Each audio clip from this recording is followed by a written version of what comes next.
Hello student, welcome back to our channel MAAHS study.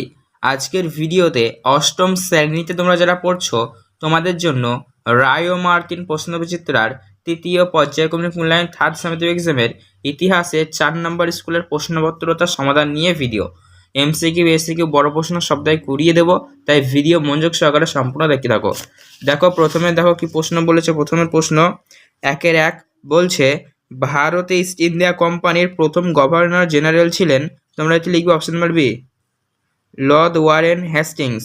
তারপর 2 কি বলছে? উইলিয়াম জোন্স 1784 খ্রিস্টাব্দে কলকাতায় প্রতিষ্ঠা করেন। তোমরা লিখবে অপশন এ, এশিয়াটিক সোসাইটি। 3 কি বলছে? বাংলার নদীপথগুলি জরিপ করেছিলেন। তোমরা লিখবে option number D, James Rennell. তারপর পরবর্তী 4 প্রশ্ন দেখো কি বলছে?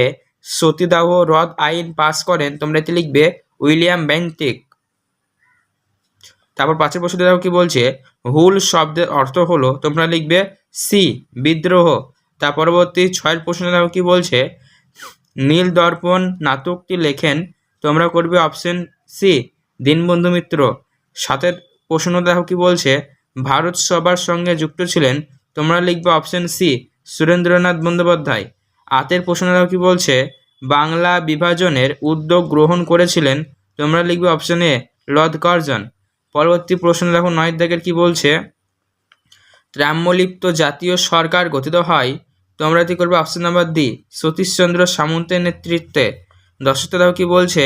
1924 খ্রিস্টাব্দে কলকাতা কর্পোরেশনের মেয়র হন। তোমরা এটি লিখবে option number C, Chittaranjan Das. পরবর্তী 11 প্রশ্ন দেখো কি বলছে? আলিগড় আন্দোলনের নেতৃত্ব দেন। তোমরা করবে option number A, sir Syed Ahmed. 12 প্রশ্নটা কি বলছে? পাকিস্তান রাষ্ট্রের কথা প্রথম বলেন। তোমরা লিখবে অপশন এ, চৌধুরী রহমত আলী। 13 কি বলছে দেখো? স্বাধীন ভারতের সংবিধানের মূল রূপকার হলেন। তোমরা option number A, BR Ambedkar করবে। তার পরবর্তী একদম 14 নম্বর প্রশ্ন দেখো কি বলছে? আধুনিক ভারতের সব থেকে বড় কৃষক আন্দোলন সংগঠিত হয়েছিল। তোমরা করবে অপশন নাম্বার বি, তেলেঙ্গানাতে। চলো এবার দেখো 2 দাগের দেখে নাও কি বলেছে। পূর্ণবাক্যে নিচের প্রশ্নগুলি অ্যান্সার দিতে বলেছে। একে দেখো কি বলছে? চিরস্থায়ী বন্দোবস্ত 1793 খ্রিস্টাব্দ কে চালু করেন? তোমরা লিখবে চিরস্থায়ী বন্দোবস্ত 1793 ব্যাকে দিয়ে চালু করেন লর্ড কর্নওয়ালিস। ঠিক আছে, দেখতে পাচ্ছ তোমরা, লিখে দিয়েছে এখানে। 2 দেখো কি বলছে? অনুশীলন সমিতি কে প্রতিষ্ঠা করেন? তোমরা লিখবে সতীশচন্দ্র বসু। তারপর 3 দেখো কি বলছে? গণপরিষদের স্থায়ী সভাপতি কে ছিলেন? তোমরা লিখবে ডক্টর রাজেন্দ্র প্রসাদ। তারপর দেখো কি বলছে? কোন দিনটি সিঙ্গুর দিবস হিসেবে পালিত হয়? তোমরা লিখবে 14 সেপ্টেম্বর। 5 দেখো কি বলছে? কোন পত্রিকা বাংলায় বিপ্লবী আন্দোলনের মুখপত্র ছিল? তোমরা লিখবে যুগান্তর। চলো এবার দেখো তোমাদের কি রয়েছে। দানি স্তম্ভ বাণী স্তম্ভ মিলতে দিয়েছে, কয় স্তম্ভ মেলাতে দিয়েছে। তোমরা দেখো ঈশ্বরচন্দ্র বিদ্যাসাগর করবে ঈশ্বরচন্দ্র বিদ্যাসাগর হবে অপশন বি। ঠিক আছে, বিধবা পুনর্বিবাহ। তিতুমির করবে অপশন ডি, অর্থাৎ বারাসাত বিদ্রোহ। বিরসা মুন্ডা করবে অপশন এ, অর্থাৎ মুন্ডা উলগুলান। তারপরে দেখো বিনয় বসু করবে অপশন ই, অর্থাৎ অলিন্দ অভিযান। তারপরে দেখো AK ফজলুল হক, তোমরা করবে অপশন সি, অর্থাৎ এইটি, কৃষক প্রজাপার্টি। আশা করবো বুঝতে পেরেছো। এখান থেকে তোমরা দেখে নাও। এবার দেখো তোমাদের দেখো রয়েছে সত্য মিথ্যা রয়েছে। পঞ্চায়েত ব্যবস্থায় 4টি স্তর আছে, এটা হবে ভুল বা মিথ্যা। 19 শতকে হিন্দুদের তুলনায় মুসলমানরা শিক্ষা, চাকরি ইত্যাদি ক্ষেত্রে পিছিয়ে গিয়েছিল। এটা হবে সত্য বা ঠিক। ঠিক আছে, তার পরবর্তী প্রশ্ন কি বলছে? 13টা নরমপন্থীরা চরমপন্থীদের কার্যকলাপকে 3 দিনের তামাশা বলতেন। তো এটি হবে সত্য বা ঠিক হবে। ঠিক আছে, এরপরে দেখো শূন্যস্থান পূরণে চলে আসো। কি বলছে দেখো শূন্যস্থান পূরণে? প্রথমটা বলছে রাজ্যসভার অধিবেশনে সভাপতিত্ব করেন। তোমরা লিখবে উপরাষ্ট্রপতি। ঠিক আছে, তার পরবর্তী দেখো কি বলছে 15 নম্বর প্রশ্ন। চৌরাচুরির ঘটনার পর গান্ধীজি ড্যাশ আন্দোলন প্রত্যাহার করেন। তোমরা লিখবে অসহযোগ। দেখো 16 কি বলছে? ড্যাশকে অর্ধনগ্ন ফকির বলা। তোমরা লিখবে মহাত্মা গান্ধীকে। তারপর দেখো কি বলছে, জাতীয় শিক্ষা পরিষদ গঠিত হয়, তোমরা লিখবে 1906 খ্রিস্টাব্দে। ঠিক আছে, তাহলে তোমাদের সংস্কার পূর্ণ কমপ্লিট হয়ে গেল। চলো এবার দেখো তোমাদের বলেছে বেমানান শব্দটি খুঁজে বের করে লেখো। দেখে নাও, এটি হবে পাঞ্জাব। ঠিক আছে, 18টা হবে পাঞ্জাব, 19টা হবে দাদা ভাই নৌরজি। ঠিক আছে, তারপর দেখো 20টা কি হবে, রাজ্যপাল। আশা করি বুঝতে পেরেছ। চলো এবার আমরা বড় প্রশ্ন 2 নম্বর করে রয়েছে এগুলি দেখে নিই। 3-এর 1 প্রশ্ন দেখো কি বলেছে, কে কবে কলকাতা স্কুল বুক সোসাইটি প্রতিষ্ঠা করেন? তো এই প্রশ্ন আনসার দিয়ে তোমরা দেখে নাও। তো কে কবে কলকাতা স্কুল বুক সোসাইটি প্রতিষ্ঠা করেন? দেখো 1817 খ্রিস্টাব্দে তোমরা অ্যান্সারটি লিখবে। 1817 খ্রিস্টাব্দে 4 জুলাই ডেভিড হেয়ার, রাধাকান্ত দেব আর উইলিয়াম কেরি, ঠিক আছে, এনারা প্রতিষ্ঠা করেছিলেন। কত সালে? 1817 খ্রিস্টাব্দে। প্রশ্ন আনসার দিয়ে তোমরা পেয়ে গেলে। ঠিক আছে, এবার দেখো 2-টা কি বলছে, মেকলে মিটিনস্কি। তো এই প্রশ্ন আনসার দিয়ে তোমরা দেখে নাও।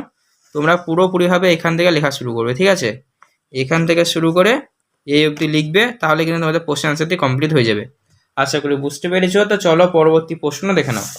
পরবর্তী প্রশ্ন দেখো 3-এর প্রশ্নটা রয়েছে, স্বরাজ্যপন্থী কাদের বলা হয়? তো এই প্রশ্ন আনসারটি তোমরা দেখে নাও, তোমরা লিখবে এখান থেকে লিখবে। ঠিক আছে, এই দেখো দেখতে পাচ্ছ স্বরাজপন্থী, এখান থেকে শুরু করে এই অবধি লিখবে, তাহলে পরে কিন্তু তোমাদের প্রশ্নের অ্যান্সারটা কমপ্লিট হয়ে যাবে। চলো পরবর্তী প্রশ্ন দেখে নাও। পরবর্তী প্রশ্ন দেখো কি বলছে, র্যাডক্লিফ লাইন কি? তো র্যাডক্লিফ লাইন কি তোমরা দেখে নাও, তোমরা এখান থেকে লেখা শুরু করবে। ঠিক আছে, এই দেখো 4-এর প্রশ্নটা এসছে, এখান থেকে শুরু করে এই অবধি। আশা করি বুঝতে পারছো, সুন্দরভাবে লেখা রয়েছে। চলো এবার আমরা পরবর্তী প্রশ্ন দেখে নেবো। ঠিক আছে, দেখো এবার 5-এর দাগের প্রশ্নটা কি বলছে, পন্ডিতা রামাবাই কে ছিলেন? তো পন্ডিতা রামাবাই কে ছিলেন তোমরা দেখে নাও, তোমরা এখান থেকে লেখা শুরু করবা। ঠিক আছে, এই দেখো, পন্ডিতা রামাবাই ভারতের নারী শিক্ষার প্রসারে তার অবদানের জন্য স্মরণীয় হয়ে আছেন। স্মরণীয় হওয়ার কারণ এখান থেকে শুরু করে 1-2টো কারণ রয়েছে, আর নেক্সট পেজে আর একটা কারণ রয়েছে, এই অবধি লিখবে, তাহলে পরে কিন্তু তোমাদের কোশ্চেন আনসারটা কমপ্লিট হয়ে যাবে। এটা লেখার পর এই লাইনটা অ্যাড করে দেবে, এই অবধি লিখবে। ঠিক আছে, চলো পরবর্তী প্রশ্ন দেখে নাও। পরবর্তী প্রশ্ন দেখো কি বলছে, কাকে কেন সীমান্ত গান্ধী বলা হয়? তো এই প্রশ্ন আনসারটি তোমরা দেখে নাও, তোমরা দেখতেই পাচ্ছ কাকে কেন সীমান্ত গান্ধী বলা হয়, এখান থেকে শুরু করে এই অবধি লিখবে, তাহলে পারে কিন্তু তোমাদের এই প্রশ্ন আনসারটা কমপ্লিট হয়ে যাবে। আশা করি বুঝতে পারছো। তো চলো পরবর্তী প্রশ্ন দেখে নাও। পরবর্তী প্রশ্ন দেখো 7-এর দাগে কি বলছে, রাওলাত আইন কি? তো এই প্রশ্ন আনসারটি তোমরা দেখে নাও, তোমরা এখান থেকে শুরু করবে লেখা।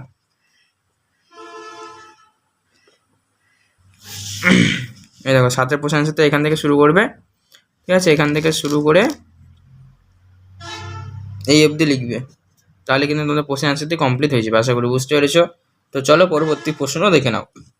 পরবর্তী প্রশ্ন দেখো কি বলছে, সংবিধান কাকে বলে? তো এই প্রশ্ন আনসারটি তোমরা দেখে নাও, সংবিধান কাকে বলে? তো সংবিধান কাকে বলে তোমরা দেখতে পাচ্ছ সংবিধান, তো এখান থেকে শুরু করবে তোমরা লেখা। ঠিক আছে, এখান থেকে শুরু করে নেক্সট পেজে একটু আছে, এই অবধি লিখবে, তাহলে কিন্তু তোমাদের প্রশ্ন আনসারটি কমপ্লিট হয়ে যাবে, এই অবধি, এই অবধি। ঠিক আছে, তোমরা একটু শর্ট করে লিখতে পারো তোমাদের সুবিধা অনুযায়ী। ঠিক আছে, চলো পরবর্তী প্রশ্ন দেখে নাও। পরবর্তী প্রশ্ন দেখো কি বলছে, ভারতের সংবিধানকে ধর্ম নিরপেক্ষ শব্দটি মানে ব্যবহার করার তাৎপর্য দিয়েছে। তো প্রশ্ন আনসারটি তোমরা এখান থেকে লিখবে। ঠিক আছে, এখান থেকে শুরু করে এফডি লিখবে, তাহলে প্রশ্ন আনসারটি কিন্তু তোমরা কমপ্লিট হয়ে যাবে। আশা করি বুঝতে পেরেছো। তো চলো পরবর্তী প্রশ্ন দেখে নাও। পরবর্তী প্রশ্ন দেখো, আমরা 4-এর দাগে চলে আসছি। কি বলছে দেখো, 4-এর দিকে তা বলেছে, সাঁওতাল হুল বা বিদ্রোহের যে কোনো 3টে কারণ। তো সাঁওতাল হুল বিদ্রোহের যে কোনো কারণ দেখে নাও। তো তোমরা দেখতেই পাচ্ছ সাঁওতাল বিদ্রোহ, এখান থেকে শুরু করবে, মেন পয়েন্টগুলো লিখবে। ঠিক আছে, এতটা বড় লেখা আছে, মানে এতটা বড়ই আমাকে লিখতে হবে এরকম কোনো কথা নাই কিন্তু। ঠিক আছে, দেখতে পাচ্ছ আশা করি।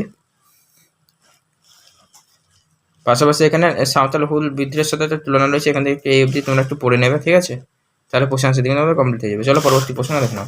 মানে এত বড় লেখা আছে, মানে এত বড় আমাকে বলতে হবে, এত বড় লিখতে হবে কোনো কথা নেই। ঠিক আছে, তুমি তোমার শুদ্ধ অনুযায়ী লিখবে। দুইটা কি বলছে, 1857 খ্রিস্টাব্দে মহাবিদ্রোহের যে কোনো 3টে কারণ। তো দেখে নেয় প্রশ্ন আনসারটি। তো তোমরা দেখতে পাচ্ছ 1857 খ্রিস্টাব্দে বিদ্রোহের প্রত্যেক কারণ। তো এদিকে একটি কারণ রয়েছে। ঠিক আছে, তোমরা দেখতে পাচ্ছ আশা করি। আর এদিকে অনেকগুলি কারণ রয়েছে, তোমরা তোমাদের সুবিধা অনুযায়ী লিখবে। ঠিক আছে, এখানে অনেকগুলি কারণ রয়েছে। আশা করি বুঝতে পারছো। চলো পরবর্তী প্রশ্ন দেখো না। পরবর্তী প্রশ্ন দেখো তোমাদের কি দিয়েছে, 3 দাগে বলছে ভারতের চরমপন্থী রাজনীতির উদ্ভবের যে কোনো 3টে কারণ লেখো। তো এই প্রশ্নের অ্যান্সারটি তোমরা দেখে নাও। তো দেখতে পাচ্ছ এই প্রশ্নের অ্যান্সারটি, ঠিক আছে, এখান থেকে লেখা শুরু করবে। আবার হলো শর্টকাটের মধ্যে লিখবে, যা লেখা আছে হুবহু তাই তোমাকে লিখতে হবে এমন কোনো কথা নেই, ঠিক আছে। অনেক বড় এখানে রয়েছে, এখান থেকে শুরু করে তারপরে এখানে কিছু পয়েন্ট রয়েছে। আশা করি বুঝতে পারছো। তো চলো পরবর্তী প্রশ্ন দেখো না। পরবর্তী প্রশ্ন দাও কি দিয়েছে। পরবর্তী প্রশ্ন বলেছে টিকা লেখো নৌ বিদ্রোহ দিয়েছে। তো দেখে নাও এটি। তো তোমরা দেখতে পাচ্ছ নৌ বিদ্রোহ এখান থেকে লিখবে, ঠিক আছে। এখান থেকে শুরু করে এইদিকে কিছু অল্প রয়েছে, এখানে অব্দি লিখবে, তাহলে কোশ্চেন আনসার দিকে কমপ্লিট হয়ে যাবে। এই অব্দি লিখবে।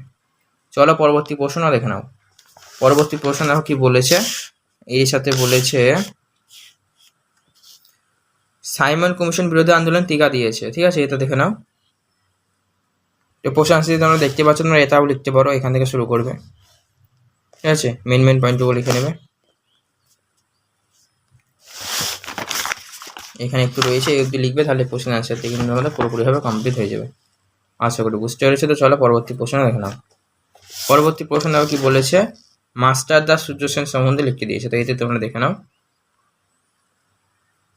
তো মাস্টার দাস সূর্য সেন দেখতে পাচ্ছ তোমরা, এখান থেকে শুরু করবে লেখা, এখান থেকে শুরু করে এফডি লিখবে, তাহলে কিন্তু তোমরা প্রশ্ন আনসারটা কমপ্লিট হয়ে যাবে। আশা করি বুঝতে পেরেছো। তো চলো পরবর্তী প্রশ্ন দেখে নাও। পরবর্তী প্রশ্ন দেখো কি বলেছে মুসলিম লীগের লাহোর অধিবেশন, ঠিক আছে, মুসলিম লীগের লাহোর অধিবেশনের তাৎপর্য। তো এই প্রশ্ন আনসারটি আমরা দেখে নাও। তো তোমরা এই প্রশ্ন আনসারটি দেখতেই পাচ্ছ, ঠিক আছে। দেখো এখান থেকে লেখা শুরু করবে, ঠিক আছে। এখান থেকে শুরু করে এই অবধি কিছু একটা আছে, এখানে এই অবধি আছে, তাহলে প্রশ্ন আনসারটি আমাদের কমপ্লিট হয়ে যাবে। আশা করি বুঝতে পেরেছো। চলো পরবর্তী প্রশ্ন দেখে নিই। পরবর্তী প্রশ্ন দেখো কি বলেছে উড়িষ্যাতে রয়েছে ভারতের রাষ্ট্রপতি টিকা দিয়েছে, ঠিক আছে, ভারতের রাষ্ট্রপতি। তো এই প্রশ্ন আনসারটি তোমরা দেখে নাও। দেখো রাষ্ট্রপতির সমানে টিকা দিয়েছিল তোমাদের, এই প্রশ্ন আনসারটি তোমরা এটা লিখতেই পারো, এখান থেকে শুরু করে এফডি লিখবে, আর কিছু এক্সট্রা অ্যাড করবে এখানে, তাহলে প্রশ্ন আনসারটা তোমাদের কমপ্লিট হয়ে যাবে। আশা করি বুঝতে পেরেছো। চলো পরবর্তী প্রশ্ন দেখে নাও। পরবর্তী প্রশ্ন দেখো কি দিয়েছে 5 দাগের 1 প্রশ্ন কি বলছে ধর্ম ও সমাজ সংস্কারের রাজা রামমোহন রায়ের ভূমিকা। তো এই প্রশ্ন আনসারটি তোমরা দেখে নাও। এই প্রশ্ন আনসারটি তোমরা এখান থেকে লিখবে, এখান থেকে শুরু করে এফডি লিখবে, তাহলে প্রশ্ন আনসারটি কিন্তু তোমাদের কমপ্লিট হয়ে যাবে, ঠিক আছে। আশা করি বুঝতে পেরেছো। তো চলো পরবর্তী প্রশ্ন দেখে নাও। পরবর্তী প্রশ্ন দেখো কি দিয়েছে বলছে ভারতীয় মুসলমানদের সমস্যা সমাধানে সৈয়দ আহমেদ খানের ভূমিকা। তো এই প্রশ্ন আনসারটি তোমরা দেখে নাও। তো এই প্রশ্ন আনসারটি দেখতে পাচ্ছ, এখান থেকে শুরু করবে তোমরা লেখা, ঠিক আছে। এখান থেকে শুরু করে এই অবধি লিখবে, এরপরে দেখো নেক্সট পেজে রয়েছে, একটু রয়েছে নেক্সট পেজে, এখান থেকে শুরু করে এই অবধি লিখবে, তাহলে পরে কিন্তু কোশ্চেন আনসারটা তোমাদের কমপ্লিট হয়ে যাবে। আশা করি বুঝতে পারছো। পরবর্তী প্রশ্ন দেখে নাও। পরবর্তী প্রশ্ন দিয়েছে বলছে তিনি একটা ভারতীয় কংগ্রেসের প্রথম পর্বের নেতৃত্ববৃন্দ নরমপন্থী বলা হয়। তো এই সালটা দিয়েছে, প্রশ্ন আনসারটি দেখে নাও। তো দেখতে পাচ্ছ নরমপন্থী, ঠিক আছে। এখান থেকে শুরু করে এফডি লিখবে, তাহলে প্রশ্ন আনসারটি কমপ্লিট হয়ে যাবে। আর কিছুটা তোমরা নিজেদের কিছু একটা অ্যাড করে দেবে, কিছু 2-1 লাইন, তাহলে হয়ে যাবে। চলো পরবর্তী প্রশ্ন দেখে নাও। পরবর্তী প্রশ্ন কি বলছে বঙ্গভঙ্গের এই সালটা দিয়েছে পিছনে ব্রিটিশ সরকারের কি যুক্তি ছিল, মানে এই প্রশ্ন আনসারটি তোমরা দেখে নাও। প্রশ্নটা দেখে নাও আগে। তো তোমরা এই প্রশ্ন আনসারটি দেখতে পাচ্ছ, এখান থেকে তোমরা লেখা শুরু করবে, ঠিক আছে। এখান থেকে শুরু করে আর একটু আছে এই পেজে, এই অবধি লিখবে, তাহলে প্রশ্ন আনসারটি তোমাদের কমপ্লিট হয়ে যাবে এই অবধি। আশা করি বুঝতে পেরেছো। তো চলো পরবর্তী প্রশ্ন দেখে নাও। পরবর্তী লাস্ট প্রশ্ন বলছে ভারতের মুক্তি সংগ্রামে আজাদ হিন্দ ফৌজের অবদান। তো এই প্রশ্ন আনসারটি তোমরা দেখে নাও। তো এই প্রশ্ন আনসারটি দেখতে পাচ্ছ তোমরা, এখান থেকে লেখা শুরু করবে, ঠিক আছে। এখান থেকে শুরু করে এই অবধি লিখবে, এই অবধি লেখার পর এখানে নেক্সট পেজে একটু রয়েছে, এই অবধি লিখবে, তাহলে প্রশ্ন আনসারটি তোমাদের কমপ্লিট হয়ে যাবে। আশা করি বুঝতে পেরেছো। তো চলো আজকে এ পর্যন্তই, সমস্তটা সমাধান করে দিলাম অ্যান্সার সহ। তো পরবর্তী ভিডিওতে আমরা 5 নম্বর স্কুল নিয়ে আলোচনা করবো। তাই সমস্ত ভিডিওগুলি পাওয়ার জন্য আমাদের এই চ্যানেলটিকে সাবস্ক্রাইব করো, আর পাশে থাকা বেল নোটিফিকেশনটি কল করো। ধন্যবাদ ভিডিওটি সম্পূর্ণ দেখার জন্য।